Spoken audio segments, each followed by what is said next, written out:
Hey, hello. Welcome back to Believe You Are a Good Mom. I have a special guest today. So excited. So, Theresa is a friend of mine, and I didn't even know how to say her last name till 5 seconds ago. So, let me practice it. So, Theresa Diulus, is that right? That's correct. Diulus. So, we did an advanced coach certification training with Jody Moore together. We were in the same little group. And so, this is a fun reunion for us, I guess. Definitely. Haven't seen her in a while. It's been a minute. So, Theresa actually did a master's in public health and nutrition. She has 4 kids. They're age 20 to 26 right now. And so she's kind of on the other end of the raising kids spectrum as I am. I guess there's still a whole nother. Well, there's Yeah. lots of ends. Anyway, sure not the end, right? Nope, Um, never. a different season, shall we say. Anyway, so she was coaching on nutrition and then she kind of pivoted to coaching moms like me. So fun. We love all the moms. And then found that anxiety is a really hot topic. So I think we're going to focus on talking about anxiety today, but I'll let Theresa introduce herself more and then just jump in. Tell Yes. me all the things.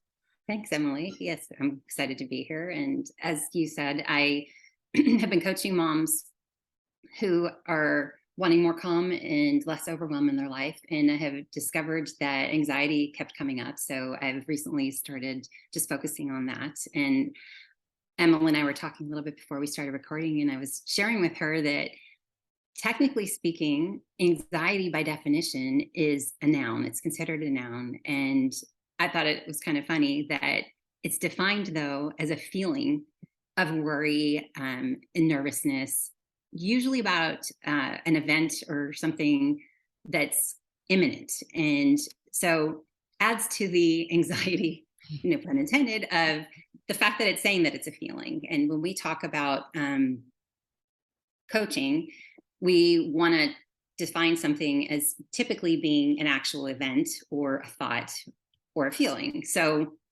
again, we're trying to calm things down when we're talking about anxiety. So to have a definition even be a little bit unclear is kind of funny. Yeah.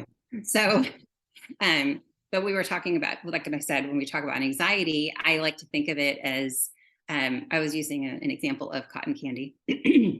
When you think of cotton candy, for anybody who's listening to this and not watching, cotton candy is usually made in a basin that has, the little sugar being spun around, and they stick a stick in there to gather it. And I think of our thoughts in our head when we have anxiety, just swirling around and swirling around. And you can stick that stick in there, and all of a sudden it just starts gathering onto it. And so that's what we try to do when we are calming down and reducing that anxiety. And because we want to gather all those thoughts on that stick, and then we can just start picking one off at a time. If we can just,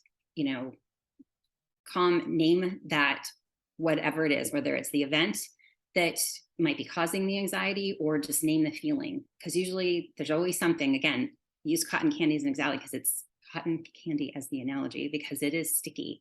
And I think of anxiety as being a sticky feeling, sticky event, because it's usually stuck to something else. There's some underlying feeling or event, like by the definition saying there's an imminent event. We're at the time of year, we're going into the holiday season in the United States, whether you celebrate Thanksgiving, typically, other holidays coming up, Christmas, Hanukkah, all those ones that are coming up. And so whether you realize it or not, as moms, a lot of times with school holidays, school parties, even families coming over, there can be all those things that even if you're a list maker, you might not realize there's just a lot of stuff going on. And sometimes you just might be going, and all of a sudden just have that overwhelming feeling. So that's the kind of thing I'm talking about when I'm talking about anxiety. Is that something you experience ever, Emily? Yeah, for sure. And I really like the cotton candy analogy, because the thoughts, like, they feel so important and they're swirling around. But when you put cotton candy in your mouth, like, it's gone like that. Like, Yes. so it seems really big, really fluffy, really crazy, but then it's really a lot of nothing, you know? And so when we can, like you said, like, find what that stick is that gathers it up, then whatever the analogy is for, like, putting it in your mouth, that's Yeah. like working with a coach, maybe, like figuring Yes. out like what the thoughts even are, then Yes. they're not so big anymore. Like we can Yes. suck them down into like the tiny piece of sugar that it actually is, Yes. that is worth looking into, but it's not as big as we're making it in our own brains. No. And that's the thing, whether it's, again, naming what it is, naming that actual feeling, and whether it's the tools that we can provide as coaches, like you said, actually coaching, any of those things. And like we have, whether it's tips, tricks, or however you want to use it. One of the simple things we can do, again, the first stop is naming, realizing and recognizing this is anxiety I'm feeling. It's just when you start to feel overwhelmed, and it can act out in simple ways like finding yourself feeling very, overwhelmed in the sense of nervous, being just nervous energy, having nervous energy. You can find yourself crying. We as women, we get a bad rap a lot of the times because of hormones, for example, but it could be, you could be feeling like you're overreacting in different ways like that. You could find yourself being very short in a different way, and more so than normal. Let me put that way, acting more outside of the realm of your normal, if you more than the once a month that you might be that way. Let me say that. Finding yourself not wanting to do the things that you signed up to do, for example, for school, or maybe dreading getting out of bed. Maybe you find yourself finding very drawn to watching TV or a series that you not normally would watch, or reading more books than normal, or saying no to your kids. Like there's a lot of ways that this can show up in different ways for people. But the big thing is just naming the feeling, like, oh, I've noticed I'm feeling X. We have feelings lists. I'm looking at Emily's. I noticed when I first got on the call, she has a feelings pillow behind her. There are feelings lists. You can Google feelings list if you are at a loss for knowing what you're feeling.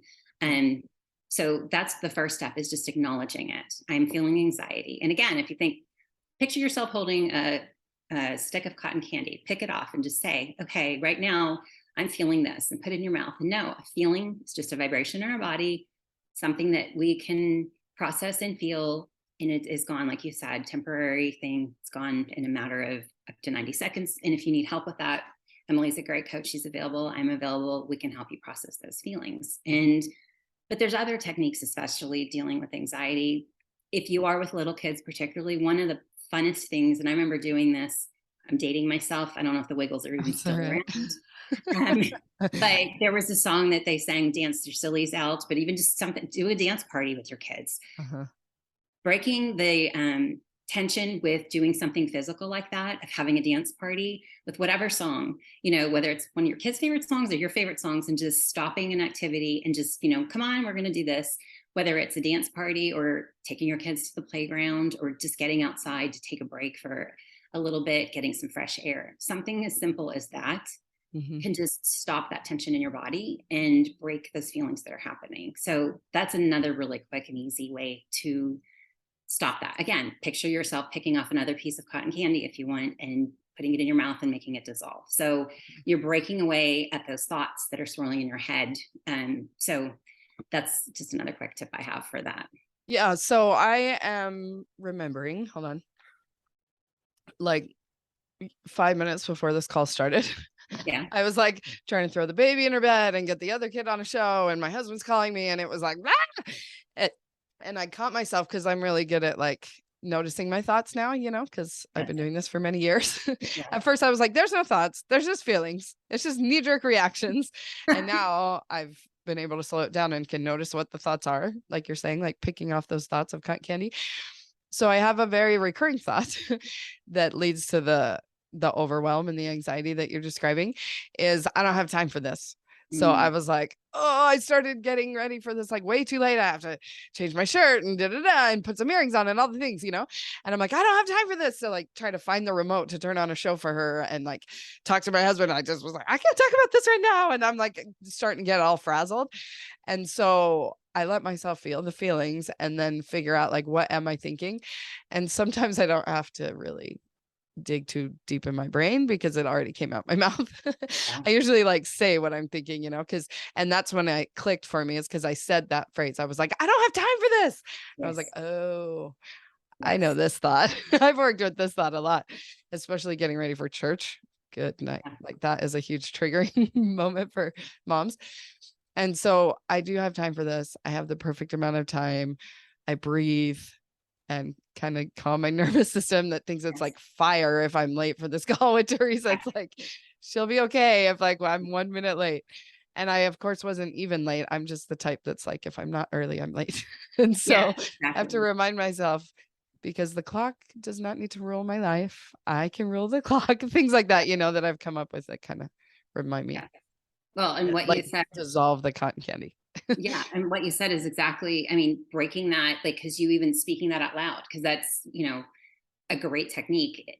And when I said name that feeling, like that brain connection, it's been proven neurologically of speaking out loud, and even that all will be well kind of a thing. Like, I'm not wrong, don't make yourself wrong. And knowing that, but if you have to say it and, your kids aren't going to care, your husband's not going to care. It's like, I'm going nuts, like, or whatever it is you're speaking, like, but like you flipped it on the positive, like, I can't do this, but then like, yes, I can, it will be fine. Like whatever it is, you have to speak the script into your head.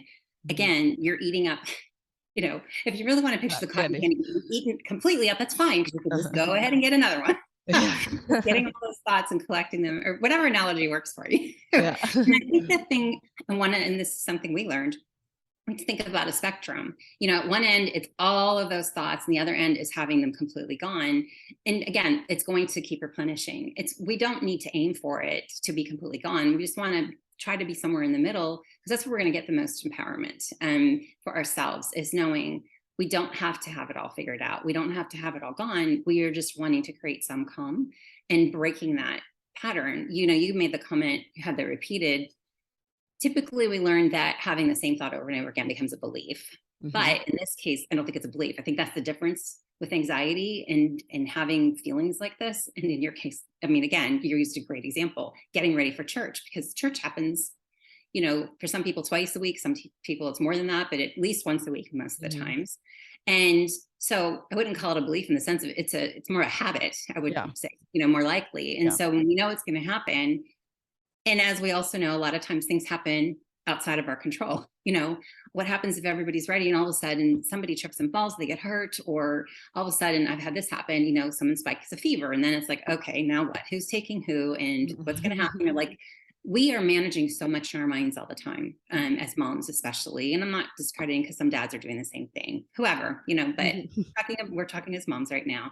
So we've got, as they say, the million balls juggling. So that's, again, where it's like, if we have to speak through, like, okay, I've got this, this, and this, I can only do this, and recognizing that. And also just patting ourselves on the back. I think a lot of times we don't stop and do that. So speaking out loud, whether it is writing down, however people process, I think that's the other thing to recognize. A lot of times people aren't taught how to do that, because we're just, expected to do things, show up, be the good mom, be the good wife, and serve in that way. So I think that's another thing that can break down that anxiety, is to honor ourselves in that respect too. But yeah, I think that's a great example to show, as far as like, okay, this just happened right before. I know. It happens all the time. So I've been working on this forever. There's no way to ever get rid of the cotton candy in my experience. And I don't think that's the goal. I don't think that's the goal. And like I said, I think managing it is the important thing. And I don't mean to come on to say, oh, I've got the cure, because there isn't. In my belief, I don't believe there is a cure. I think it is a manner of managing it. And just what I'm proposing is just ways to help, if people haven't thought of it, if it's not something you've heard of, deep breathing is another thing. If you're in the middle, say you did all of that rushing to get to church and you get there, or even if you were coming here on this podcast and you were still feeling that, something you can be doing that I'm not even aware of is doing the kind of shallow deep breathing that I wouldn't be hearing you, but it will be calming you, because it does psychologically, neurologically, physiologically, it calms the central nervous system down and all of that. It's been proven to do that. The other thing, a physical thing you can do under a table, and I can't credit who I learned this from, but I know I learned it years ago, and it may be a yoga type of a thing, but you can be literally going back, touching all of your fingers to your thumb back and forth, kind of a methodical little thing. Because again, it's a distraction that's quiet. It's not something, and it's been several years now that I know fidget spinners were really popular at Christmas time, or, for kids, for stocking stuffers and stuff. And if that's something people participate in, I think they ended up getting banned in schools because they were such a distraction for kids. But, the purpose of those were I thought originally as an occupational therapy thing for children who were on the spectrum or neurodiverse, somehow. And they Uh-huh. served a purpose originally, not just to annoy parents. Yeah. But again, there's a psychology behind things like that. So this is Uh-huh. something that you could be doing for yourself. Again, if you're just thinking, or even counting, it's funny. I don't know if you're a fan of Dancing with the Stars or watching something like that. There was a person who was on this season earlier who was very new to dancing, and he Uh-huh. was counting all of his steps and he was doing it out loud. Like you could tell, like he was 1, 2, 3, and Yeah, that you was can see his mouth criticism. move. Yes, and they're like, Uh-huh. you need to not count. Yeah. I know you're new to this, but you need to not be when you're doing the steps. So stuff like that, that people are doing because it's an important thing for them to keep track of. But Uh-huh. in this case, you could be doing something like this under the table, just to to calm yourself, Mhm. But anyway, so those are just little ways that you can be doing to calm yourself. When you are nervous, when you are feeling anxious, when things are building up, and you can be thinking to yourself, I will be okay, whatever a mantra, like, we were talking about our faith earlier, repeating a verse, repeating something in your head, or again, when you're sitting there if you're in a pickup line. I know Yeah. that's a hotbed thing or place for some people. Uh-huh. Sometimes is having the patience, or might be having the anxiety driving itself sometimes, waiting in a doctor's office with a sick kid, that can be trying, especially if it's going on an hour that you've been waiting. I think Mhm. anxiety can show up sometimes, especially if you're worried. How sick is my child? Mhm. And that can build, you can have all kinds of scenarios building in your head sometimes. I think, I don't know, is that something you've Yeah, ever yeah, yeah. experienced? And when you talk about even the definition from the dictionary of anxiety, how it's worrying about something in the future, right? Mm-hmm. Anxiety Mm-hmm. lives in the future. And Yep. so if you can remind yourself, I'm worried about my child's diagnosis, like I don't know how sick is he, like when are they going to come out here? If you can, I mean, in the heat of the moment, I always say just feel the feels, like process the feelings like we've been talking about. But then when you're kind of calmed down enough, you've done some breathing and things that you're ready to look at those thoughts, then you can remind yourself, like, my brain is in imagination land right now, and we're like anxiety and fear and things like that is a misuse of my imagination. So Mm-hmm. I'm feeling anxious right now because I'm thinking that whatever might happen in the future, and to remind ourselves that's not happening right now. Like right Right. now, he's fine. He's right here by me. Yeah, he's not 100% healthy, but he's here. He's okay. We're at the doctor. They can take care of him. Everything will be okay. And if, I get some diagnosis, whatever, I'm here at the doctor's office. They can help me, all the things. And so if we're going to use our imagination to go worst case scenario, we might as well use our imagination to go best case scenario, but we don't Exactly. default to that. I love And that. so Yes. then we have to like on purpose remind ourselves, or we could go in there and they'll be like, oh, he's totally fine. And we'll be like, huh. And we walk out with the same symptoms we walked in with. But if someone just reassures us that they're totally fine, that we believe Exactly. that. And so Yes. we can make those stories up in our head either way. We can Yep. make up a story that makes us feel anxious, or we can make up a story that helps us calm down. And Exactly. it's made up either way. So let's use our imaginations to serve us instead of freak us out. I love that.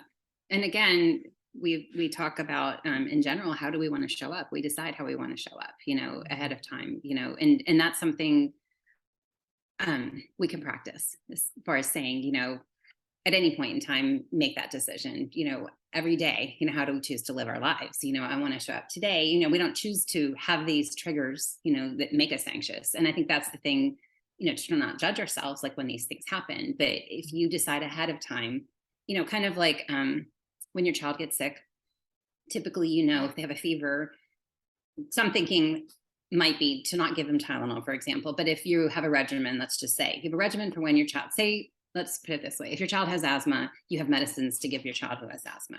So you have a protocol. Yeah. So you could have an anxiety protocol that Yeah. you do. So you just decided ahead of time, okay, when I feel this way, this is what I'm going to do. So that's another thing that I work on with people to have for themselves. Depends on how frequently it's happening for people. And Mhm. obviously there's different scenarios. And like you brought up, it's that whole thinking about the future. And so and some people that I work with do have children that have chronic illnesses. So that's a different thing too, because some Mhm. people are working on that letting go. It's a control issue. Mhm. Honestly, like you said, it's a control of letting go of fear of the future Mhm. and recognizing what we can and can't control. and again, faith does come into play with a lot of people, of releasing belief that they can control anything in the future. I mean, we have today. Yeah. We can control what's happening today. We can't control what's happening tomorrow. And we can let, that belief in our higher power or God, or, whoever people are believing in, but, and that comes into something else, and whether we're getting peace from that. So, but if we can come up with a protocol for, okay, when this starts happening, recognizing in our bodies, oh, this is anxiety, I'm feeling anxiety. Here's 3 things that I like to typically do that usually work. And so kind of having that toolbox thing, we talk about having coaching tools or what we do. And so, but again, like I said in the very beginning, even with the stickiness and knowing that anxiety usually pairs, you'll start to identify usually patterns of those top 3 feelings that most people typically have, whether it is worry usually pairs with a future. I think fear, a lot of times people have fear. And, we were talking about the holidays before, look, with Thanksgiving coming up, and it is a very real thing when people have a lot of company coming over, for example. Like maybe it is, oh my gosh, how am I going to get everything done? I think that's a very common thing. Yeah. Again, if it's, or I've never cooked for this many people before, what am I going to do? And then it might be that fear of control of like, I can't do it all, like you were talking about before even, but just legitimately reaching out for help, the asking for help and stuff like that. So sometimes it's a matter of just going through with people and recognizing it's okay to ask for help. You don't have to do it all. Like literally giving permission, giving people the permission to kind of like a doctor's note or a school note. It's a new situation for some people. So all of those things are just new situations for people too. So it just depends. And that's where having a coach can really help. I think in some ways it's neutral. We're neutral territory. We're objective third parties. And so exactly. I think that's a nice, we just provide that added, I don't know, backbone or yeah. Oh yeah. Yeah, definitely. So I just, you and I both are big proponents of coaching. So I do think that's a nice thing, but I know even just listening to us, it's another way to get tips and tools to help people at this time of year, especially. So yeah, because even just thinking about like the logistics of how do I get this meal going, like at what time do I start cooking which, and what do I do, and then it's another day, just like all the days, and every day is overwhelmed with all the things you have to do with a house full of littles. It's like every single morning I'm dealing with this, and then we're gonna do a Thanksgiving special thing. It's like, yeah, so when you just let your head go crazy with all the thoughts, then every single thought is like releasing a feeling into your body. And so all of those feelings are turning into the overwhelm and piling on anxiety on top of that and all the things. And so to be able to slow it down and like notice what the thoughts actually even are, to then get some action line help, even like, well, then write down how many minutes each one needs to be cooked, and who can you maybe ask to help you with this, or what can you do, all those things. It's just when it's all in your head, then it's just overwhelmed, because there's so many things flowing through your body. But to learn to process those through, and then to look at the thoughts and figure it out, and know that nothing's gone wrong. Like your brain is working exactly how your brain's supposed to work, and that it is a lot. It's a lot, and you can do it. Yeah. And to even recognize, like the other thing I was thinking was, speaking of how every day is a lot, not just the holidays. So if I am, it's like, holy, some weird beeping happening. Okay, so speaking of it's a lot, it's going on right now. So we just hit pause and came back. I don't know what I was saying, but it doesn't matter. So the point is, we've got this, right? In the thick of it. All right. So Theresa, let's tell the people how they can get more from you. Where can they find you? And I have a website at theresadiulus.com, and that's my name, TheresaDiulus.com.